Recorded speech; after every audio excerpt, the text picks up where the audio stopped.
Uses of article. सबसे पहले uses of article में हम डिस्कस कर रहे हैं ए और एन।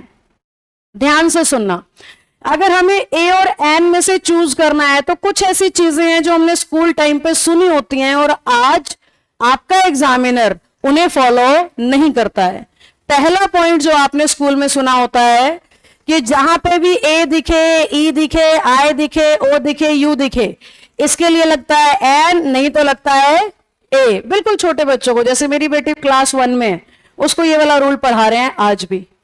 क्लास 1 का बच्चा है, आर्टिकल सिखा रहे हैं तो उसको क्या सिखा रहे हैं, ए ई आई ओ यू देखो, एन लगा दो, नहीं दिखे शब्द में तो ए लगा दो। फिर हम थोड़ी अपर क्लासेस में पहुंचते हैं, 9th में, 10th में, तो वहां कहते हैं नहीं भाई इन्हें नहीं देखना, ये तो छोटे बच्चों के लिए है, आपको इनकी क्या देखनी है, साउंड। मेरे ख्याल से ये दोनों बातें आपने सुन रखी होंगी, या तो ए ई आई ओ यू चेक करना देखते हैं हम, या फिर हम इनकी क्या चेक कर रहे हैं, साउंड। जबकि अगर हमें अपने एग्जाम में आर्टिकल अप्लाई करना है तो इन दोनों में से कुछ भी अप्लाई नहीं होगा, ना तो ए ई आई ओ यू और ना ही इनकी साउंड।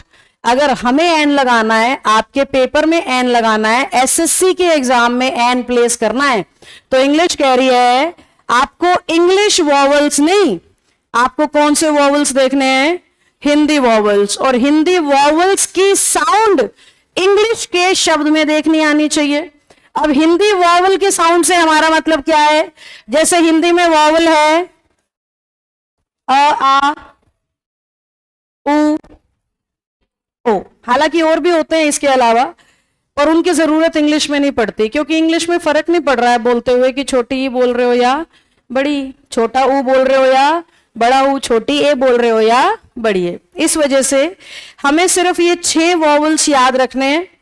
अगर इन 6 वॉवल्स की साउंड किसी इंग्लिश के शब्द में आ रही है तो आपने लगाना है एन, और अगर नहीं आ रही है तो आपने लगाना है ए। तो सिंपल सा नियम क्या तैयार हो गया, ना तो ए ई आई ओ यू को देखना है, ना इनकी साउंड को देखना है। साउंड देखने जरूर है, पर कौन से वॉवल्स, हिंदी के वॉवल्स, और वो भी सारे याद रखने की जरूरत नहीं है, सिर्फ ये 6 याद कर लो।